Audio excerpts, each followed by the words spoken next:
দুটি দানব আকৃতি গোভূত একটি বাঘকে ঘিরে ধরেছে।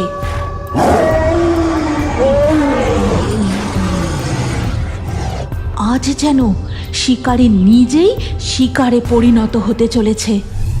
নদীপথে ফরেস্ট ডিপার্টমেন্টের টিম মাইকে জরুরি সতর্কবার্তা ঘোষণা করতে করতে এগোতে থাকে। যারা জঙ্গলে ও নদীতে আছো সকলে শোনো, সুন্দরবনের জঙ্গলের গহীনে গোভূতের উৎপাত আবার বেড়েছে, তাই সাবধান। কেউ জঙ্গলে মধু সংগ্রহ করতে, নদীতে মাছ ধরতে যাবে না। যারা জঙ্গলে আছো তারা এক্ষুনি ফিরে যাও। মাধবী, শুনতে পাচ্ছ? মনে হয় ফরেস্ট ডিপার্টমেন্টের অফিসাররা কিছু প্রচার করছে। হ্যাঁ, তাই তো।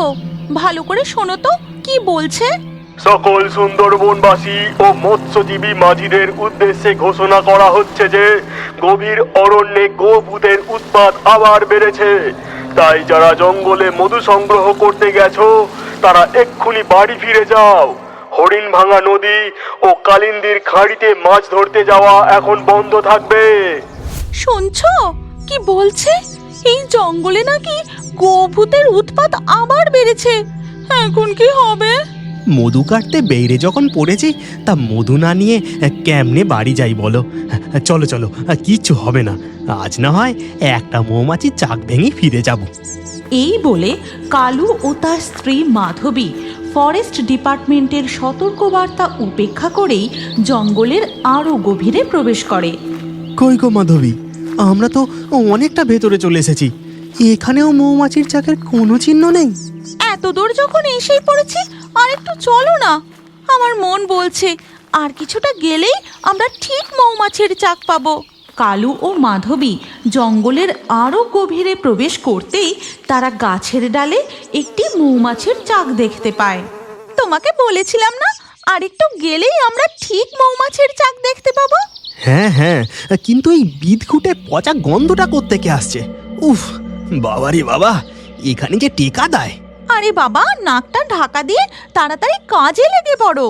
কালু গাছে ওঠবার প্রস্তুতি নিচ্ছিল, এমন সময় তারা শুনতে পায়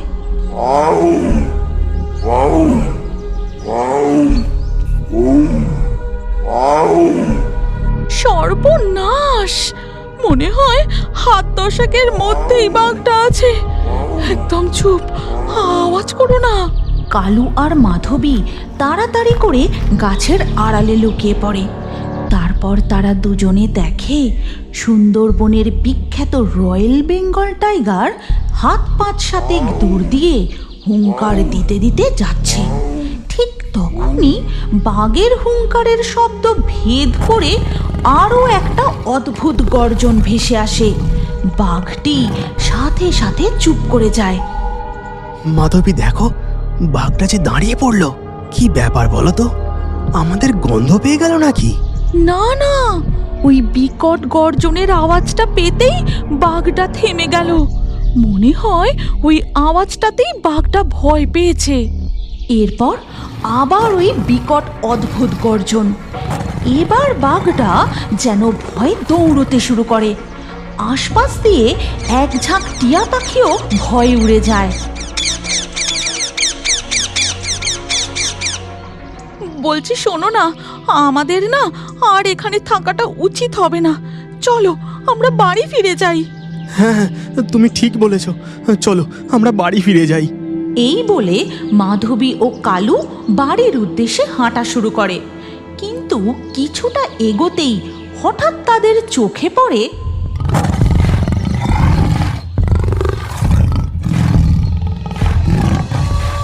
দুটি দানব আকৃতি গোভূত একটি বাঘকে ঘিরে ধরেছে।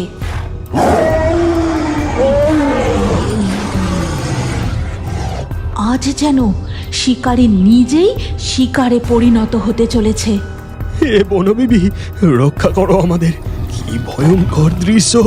এই সংকট থেকে আমাদের উদ্ধার করো। এরপর ওই বাঘটা কোনো রকমে প্রাণ বাঁচিয়ে আবার দৌড়তে শুরু করে। গোভূত দুটিও বাঘটার পিছু পিছু ধাওয়া করে। দৌড়তে দৌড়তে বাঘটা একটা ঝোপের মধ্যে ঢুকে যায়। তারপর গৌভূত দুটিও সেই ঝোপের মধ্যে ঢোকে।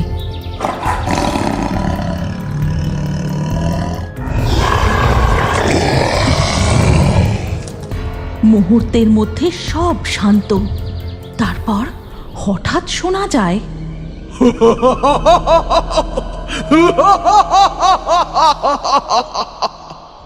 শুনতে পাচ্ছ? এটা কোনো মানুষের হাসির শব্দ না। হ্যাঁ তাই তো।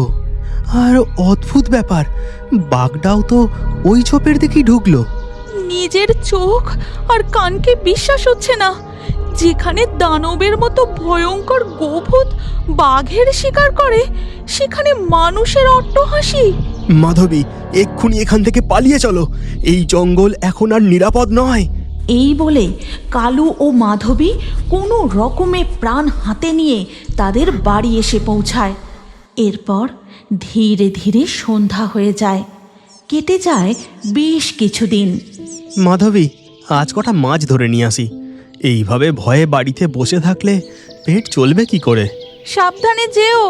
দুগ্গা দুগ্গা দুগ্গা দুগ্গা। এরপর কালু জাল নিয়ে বেরিয়ে পড়ে। তারপর নৌকায় করে নদী পথে যেতে যেতে তার সাথে দেখা হয় রঘু জেলের। কি হে রঘু, চললে কোথায়? এই একটু কালিন্দির খাঁড়ির দিকে যাচ্ছি।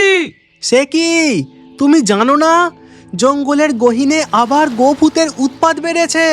ফরেস্ট ডিপার্টমেন্টের লোকজন সতর্কতা জারি করেছে। আর তোমার সাথে ওই লোকটাই বা কে? ও এভাবে চাদর মুড়ি দিয়ে আছে কেন?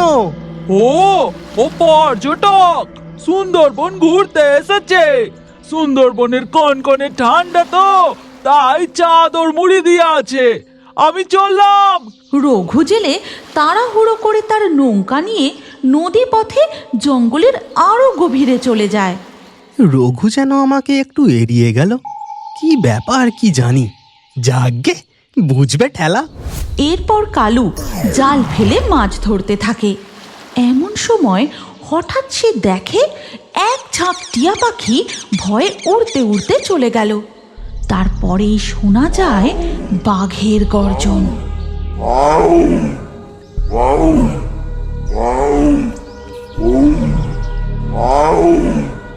দুটি বাঘ নদীর জলে সাঁতরাতে সাঁতরাতে এপারের জঙ্গলে উঠে পড়ল।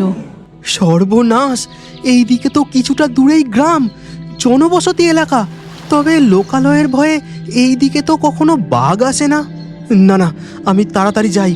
ফরেস্ট অফিসারদের এই খবরটা দিতে হবে। এরপর কালু তার নৌকা নিয়ে পাড়ের দিকে যায়। তারপর সে দৌড়াতে দৌড়াতে ফরেস্ট ডিপার্টমেন্ট অফিসারদের কাছে গিয়ে বাঘ দুটির কথা জানায়। বাবু, সর্বনাশ হয়ে গেছে। দুটো বাঘ সাঁতরে এপারে চলে এসেছে। তাই নাকি? ঠিক আছে, আমরা এক্ষুনি রেস্কিউ টিম পাঠাচ্ছি, তোমাদের চিন্তা নেই। কালু সেখান থেকে বাড়ির দিকে চলে যায়। এর কিছুক্ষণের মধ্যেই ফরেস্ট ডিপার্টমেন্ট অফিসাররা বাঘ দুটিকে সুরক্ষিতভাবে রেস্কিউ করে নিয়ে আসে। স্যার, মনে হচ্ছে বাঘ দুটি কোনো কারণে খুব ভয় পেয়েছে। ভয়ে জঙ্গলের গভীর থেকে বেরিয়ে এই দিকে চলে এসেছে। স্যার, আরেকটি খারাপ খবর আছে। আমাদের সমীক্ষা টিম জানিয়েছে গত এক সপ্তাহে 5টি বাঘ মিসিং। আমার সন্দেহটাই তাহলে ঠিক। সুন্দরবনের গভীর অরণ্যের মধ্যে কিছু তো একটা ভয়ঙ্কর ষড়যন্ত্র চলছে। আমাদের সেই ব্যাপারটাই তদন্ত করতে হবে। এরপর দিন গড়িয়ে বিকেল হয়ে যায়, আর ওদিকে সুন্দরবনের গভীর অরণ্যে যা, এবার তুই ফিরে যা। আর শোন, সুন্দরবনের ভাগাড়ে যদি নতুন কোনো গরু পড়ে তাহলে আমাকে খবর দিস। আমার সেনা দল আরো বাড়াতে হবে। যথাজ্ঞা তান্ত্রিক মশাই, এবার তবে আমি চললুম। এরপর রঘু তার নৌকা নিয়ে নদী পথে গ্রামের দিকে ফিরতে থাকে। তারপর নদীর ঘাটে এসে পৌঁছতেই, এই, তুমি এখন কোথা থেকে ফিরছো? জঙ্গলের গভীরে যাওয়া এখন বারণ, তুমি জানো না? অফিসার বাবু, আমি বেশি দূর যাইনি, এই কাছেই মাছ ধরতে গেছিনু।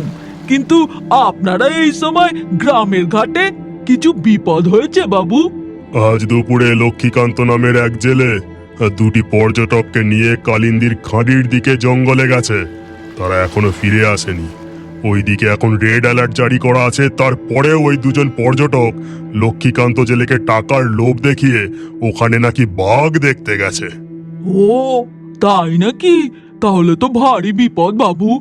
এই কথা বলে রঘু সুর করে ঘাট থেকে পালিয়ে যায় আর মনে মনে বলে, জানে না তো ওরা কার ফাঁদে পা দিয়েছে। বাঘ দেখতে যাওয়া, সে আর এতক্ষণে ওরা জীবিত নেই।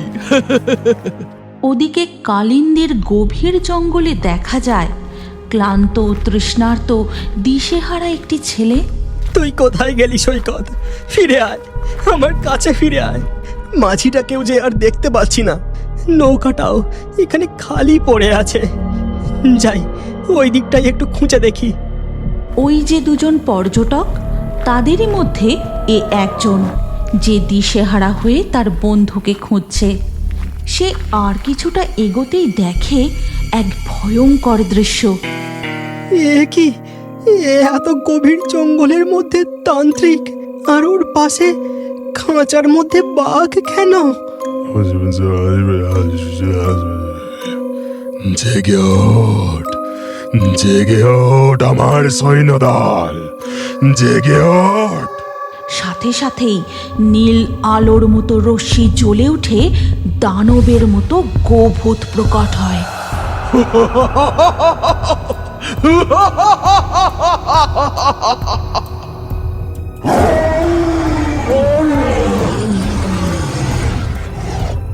এই দানবগুলোই তো আমার বন্ধুর পা টেনে হিচড়ে জঙ্গলের গভীরে নিয়ে চলে গিয়েছিল। হয়তো আপনি জানেন না, আপনি যদি আমাদের গোভূতের কার্টুন চ্যানেলটি সাবস্ক্রাইব করে আপনার নাম কমেন্টে লেখেন, তাহলে আপনার নাম আমাদের কার্টুন ভিডিওতে দেখানো হয়। হ্যাঁ হ্যাঁ, সবাই জানে। এবার তুই চুপ কর, আমাকে নামগুলো বলতে দে। আজকের লাকি ড্রয়ে জেতা নামগুলি হলো তামান্না, রিমা, সুপ্রীতি, সিয়াম, হৃদয়, ফারহানা, আরফি, আব্দুল, তৈয়বা, সুজয়, হাবিব, ত্রিসা, মৌসুমি, সানানি, জুঁই। কার্টুন ভিডিওতে আপনার নাম দেখতে চাইলে শুধু নাম লিখলে হবে না, আমাদের গোভূতের চ্যানেলটি এক্ষুনি সাবস্ক্রাইব করে নিন। আর স্ক্রিনের উপরে আসা এই পরবর্তী ভিডিওটি চালিয়ে সেখানেও আপনার নাম কমেন্ট করতে পারেন। আজকে আমাদের এই গল্প এখানেই শেষ হলো। দেখা হচ্ছে পরবর্তী ভিডিওতে।